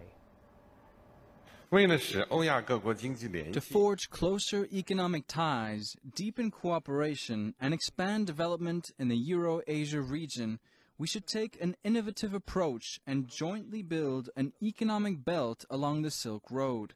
This will be a great undertaking, benefiting the people of all countries along the route. Well, Xi Jinping said China is committed to promoting a good relationship with Central Asia. He wants more practical collaboration in 5 areas. These are stepping up policy communication, improving road connectivity, promoting unimpeded trade, enhancing monetary circulation, and also stepping up understanding between their peoples.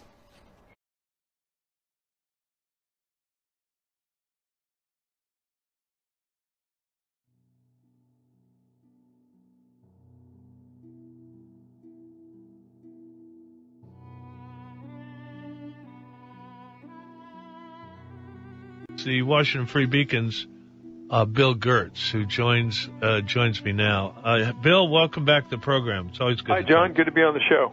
So, how'd they get the plans of the F-35? One of the things missing from the story, which I found out later, is that the cyber theft chain appears to have gone from Lockheed Martin to BAE Systems. That's a British aerospace company. The Airbus guys. Yeah, and it looks like they were able to hack into BAE, and then it went to this Aviation Industry Corp of China, which is the big conglomerate that makes all kinds of aircrafts, and then they provided it to Chengdu Aviation, which builds this J-20. And it's a remarkable similarities in the design as well as the features on it. The reason this is news now is because the Chinese just earlier this year, I think it was January 17th, they unveiled the third version of their new stealth fighter called the J-20, and it had a lot of modifications, and among those modifications was the placement of a optical targeting system in the exact place where the F-35 is, as well as the nose cone, the air intakes. You can tell just by looking at the two pictures that there's a remarkable similarity between the two jets. Now, are those similarities, the F-35, American F-35 to the Chinese J-20, are those visual similarities, the things that we look at and can see just in the picture, are those what make the plane stealthy? Yes. The design is designed so that radar beams are more difficult. They don't make them invisible, but they're shaped in such a way that radar beams do not easily bounce back and give a picture of an incoming aircraft. That's what makes these aircraft, they're called fourth-generation aircraft, so technically advanced.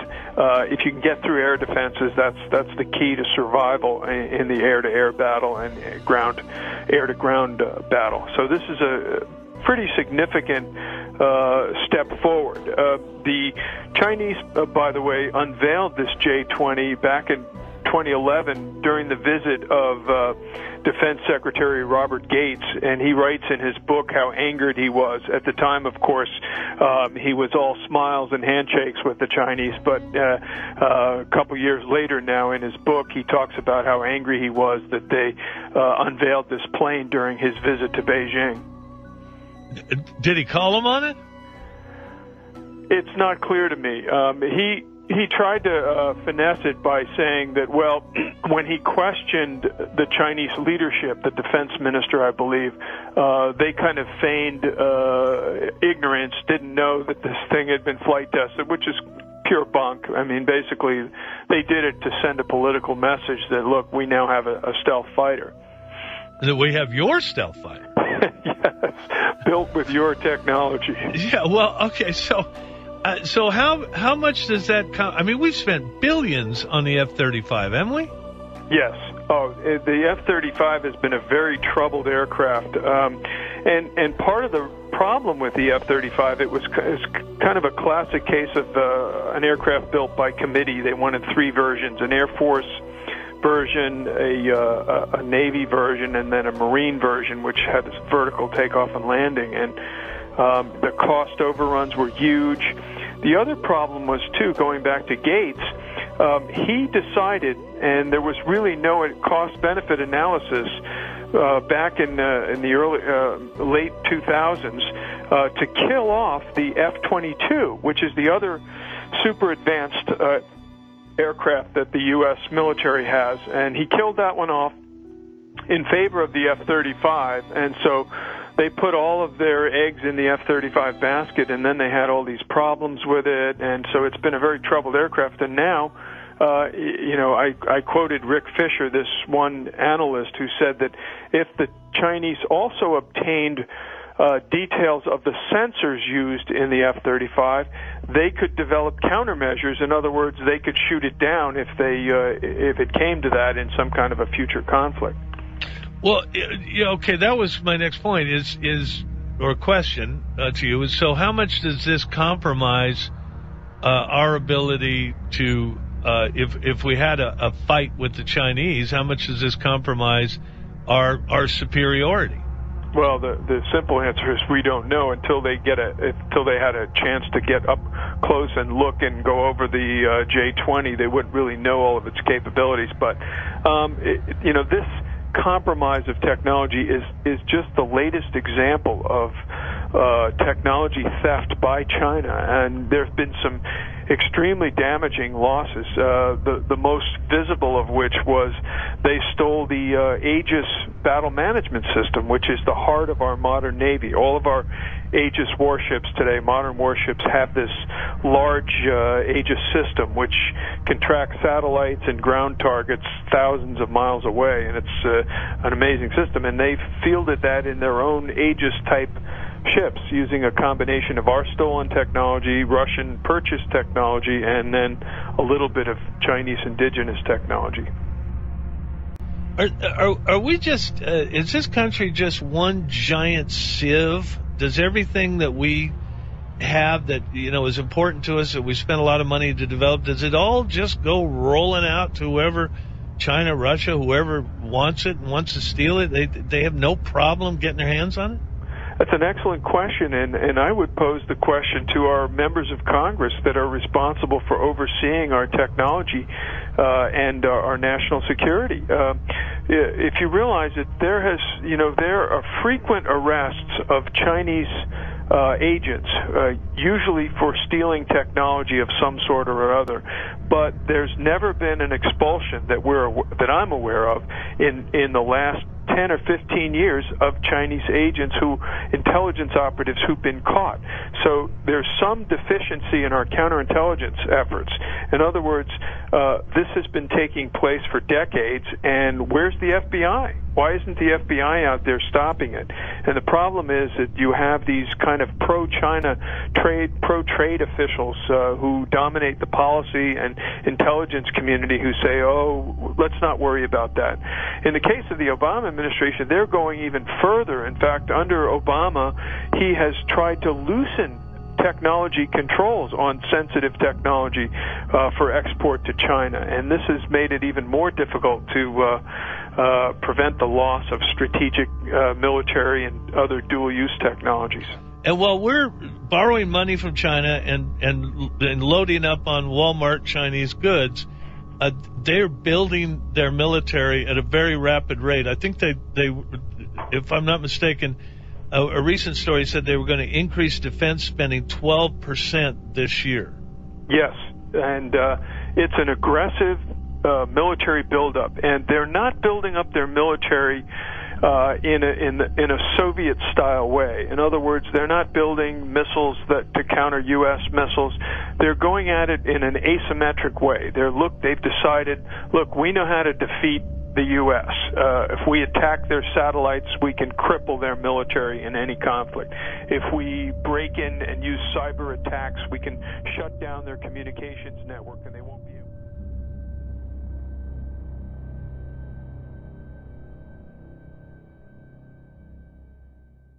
China's military has attacked major U.S. companies in a computer war that kills American jobs.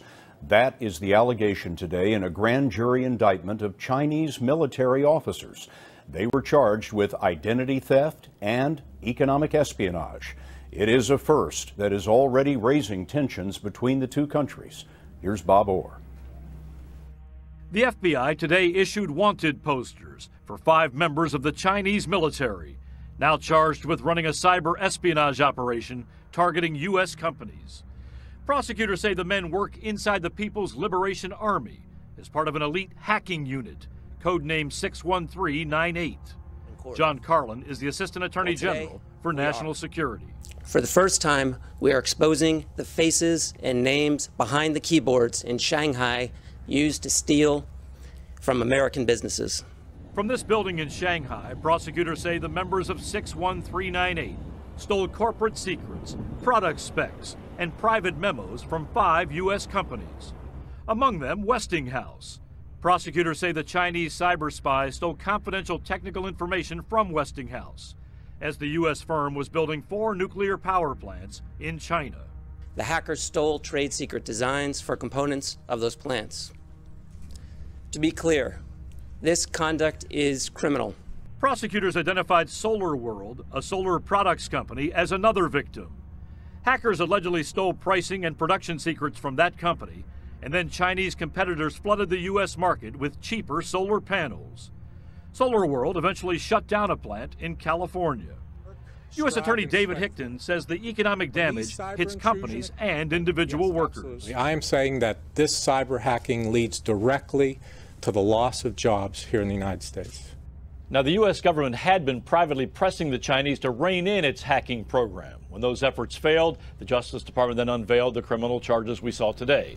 But the case, Scott, may be largely symbolic since the fugitives are safely inside China, well beyond the reach of U.S. prosecutors. Bob, thanks. And China called those charges today absurd. The government said that the military has never engaged in cyber theft of trade secrets. The United States is making an unprecedented charge against another country, the Chinese, charging a team of Chinese spies with stealing American inventions and costing a lot of American jobs. The director of the FBI exclusively talked to ABC senior justice correspondent Pierre Thomas today, saying that in essence, the Chinese seem to feel why build it if you can just steal it. These are the faces of 5 Chinese government spies indicted today by the Justice Department, accused of spying on American companies, costing them millions of dollars and causing thousands of Americans to lose their jobs. This is a case alleging economic espionage by members of the Chinese military. The 5 alleged military spies, computer hackers from China's shadowy unit 61398. They worked out of this office building in Shanghai. Their alleged target, the U.S. energy and metals industry. Chinese hackers penetrated computers at U.S. Steel, Alcoa, Westinghouse, Allegheny Technologies, and SolarWorld. The stolen information invaluable. For example, by allegedly hacking U.S. Steel, the Chinese spies learned to manufacture steel more cheaply, causing world steel prices to plunge. Then U.S. Steel saw its profits plunge and was forced to cut production and lay off workers. These victims are tired of being raided. This 21st century burglary has to stop. In an exclusive interview with ABC News, FBI Director James Comey sounded the alarm about the growing Chinese threat. There's only 2 kinds of corporations, big corporations in America. Those who have been hacked by the Chinese or those who don't yet know they've been hacked by the Chinese. The amount of theft that's going on is simply staggering. The FBI Director also pointed to a different case today. This one showing even American homes are at risk to hackers. 100 people in 18 countries arrested for developing a malicious software called Blackshades, allowing them to secretly take control of people's personal computers to spy on them through their web cameras. Miss Teen USA Cassidy Wolf was a victim, her private nude photos stolen. Oh, it's not science fiction. I mean, these criminals have the ability to reach in and watch you, to record your keystrokes, to take pictures of what you're looking at, and then to use your computer to victimize your neighbors, to sort of harvest your computer into a zombie network. The Chinese government called the charges bogus, but the FBI director bluntly told me he has the evidence that proves they did it. And if those 5 military officers ever leave China, they better be looking over their shoulders, Diane. Going after the spies around the world tonight. President Obama formally welcomes Chinese President Xi Jinping today for a state visit. The 2 leaders will deliver a joint statement on climate change. China will announce plans to limit greenhouse gas emissions. Last night, the 2 presidents took a nighttime walk outside the White House. Major Garrett is there, where the touchy subject of hacking is also on the agenda. Major, good morning. Good morning. Cybersecurity will dominate and likely aggravate the state visit. President Obama has devoted a lot of time and energy to building a personal working relationship with Xi Jinping. But China's cyber aggression has only intensified. Behind all the ceremonial smiles, a cyber confrontation looms. Long before Xi Jinping became China's president, Vice President Joe Biden, who greeted him at Joint Base Andrews Thursday, toured China and America with Xi, then China's vice president. Part of an early Obama administration investment in this transformational Chinese leader with a flair for the informal. Xi Jinping is a confident leader. He's someone who engages easily, is prepared to go beyond his talking points. That was on display when President Obama and Xi took a rare stroll at dusk down the White House driveway to a private dinner at Blair House. With a Chinese head of state visit, you always try to think of something that has not been done before with any other Chinese leader. And to my knowledge, this is a first. The two leaders shared a similar walk in the gardens near the Forbidden City.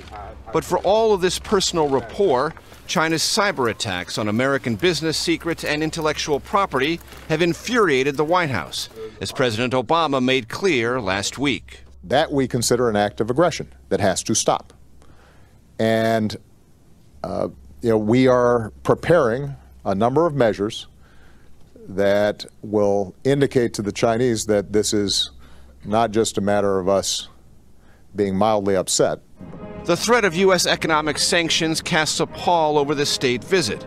The president sees them as leverage to force China to curtail its cyber aggression. I think the administration is very serious about trying to get a change in Chinese behavior committed to very quickly and actually seeing on the ground within a reasonable period of time.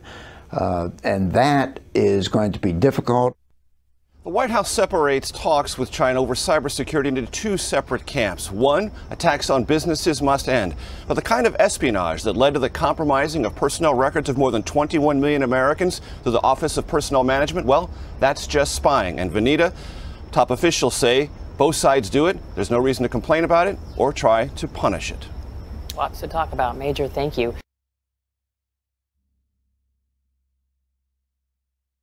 I raised once again our very serious concerns about growing cyber threats to American companies and American citizens.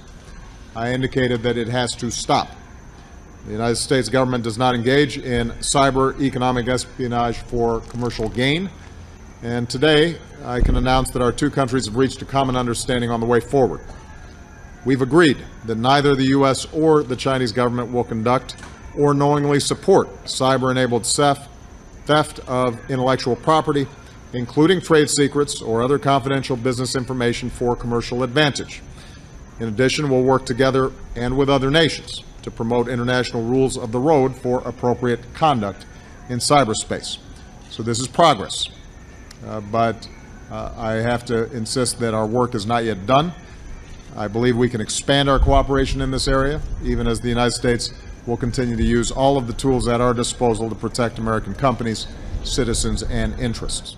The good news from my perspective is that in the lead up to and then finalized during our meetings here today, we have, I think, made significant progress in agreeing to how our law enforcement and investigators are going to work together, how we're going to exchange information, how we are going to go after individuals or entities who are engaging in cyber crimes or cyber attacks. And we have jointly affirmed the principle that governments don't engage in cyber espionage for commercial gain against companies. That all I consider to be progress. What I've said to President Xi and what I'd say to the American people is, the question now is, are words followed by actions? And we will be watching carefully to make an assessment as to whether progress has been made in this area. Chinese President Xi Jinping and President Obama held high-level meetings at the White House today to discuss cybersecurity and a number of issues of contention between the two countries. Michelle Caruso-Cabrera has more from the White House. The leaders of the world's two largest economies announced an agreement on environmental goals, with China, the world's largest polluter, agreeing to a cap-and-trade program to reduce carbon emissions. The two presidents also claiming progress on cyber espionage, with an agreement that neither government will conduct or knowingly support cyber-enabled theft of intellectual property and trade secrets. But even President Obama sounded uncertain about whether the Chinese would follow through.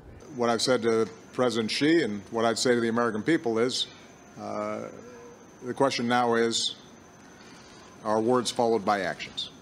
And we will be watching carefully to make an assessment as to whether progress has been made in this area.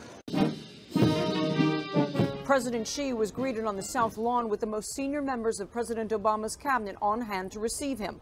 While Xi and Obama went on to meetings in the Oval Office and the Cabinet Room, the two First Ladies, Michelle Obama and Peng Liyuan, went to visit the Chinese pandas living at the National Zoo. President Xi, could we expect prosecution? Some moments of drama at the joint press conference when the Chinese president took questions from two American reporters, one on cybersecurity and another on the economy. He answered both of them, repeating what he said at a speech in Seattle on Tuesday night.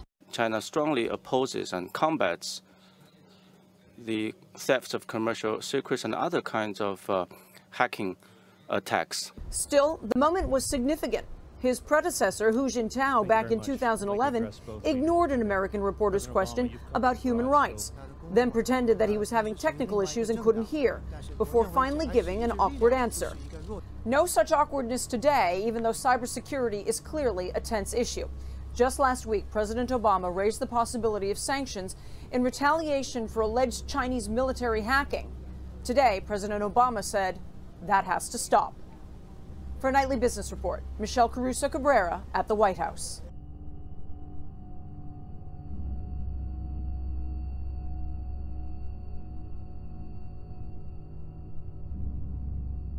China may have tried to hack U.S. companies just weeks after Chinese President Xi Jinping made an agreement with President Barack Obama not to conduct that kind of cyber warfare. The accusations come from U.S. cybersecurity firm CrowdStrike Incorporated. In a blog post, the firm wrote that over the last 3 weeks it had detected and prevented a number of intrusions into our customers' systems from actors we have affiliated with the Chinese government. The company said some of the hacks were on technological and pharmaceutical companies and were likely an attempt to steal trade secrets and intellectual property. A senior Obama administration official didn't comment directly on the accusations, but told the Wall Street Journal, "We have and will continue to directly raise our concerns regarding cybersecurity with the Chinese." In September, Obama and Xi agreed that neither country would conduct or support cyber warfare that included theft of trade secrets, intellectual property, or confidential business information.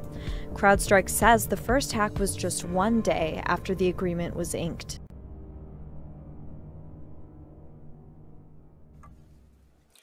Chairman Grassley, Ranking Member Feinstein, and members of the committee, thank you for the opportunity to appear before you today.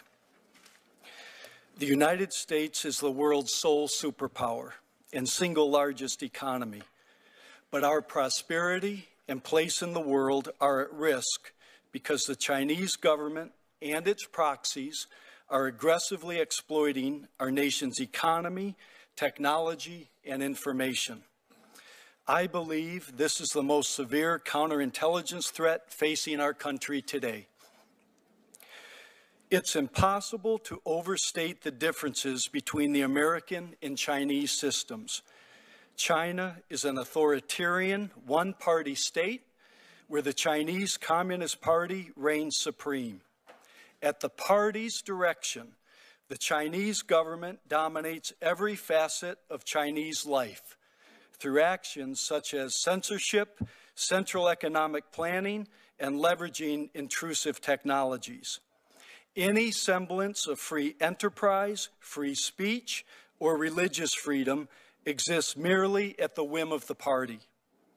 It is therefore alarming that the Chinese government's economic aggression, including its relentless theft of U.S. assets, is positioning China to supplant us as the world's superpower.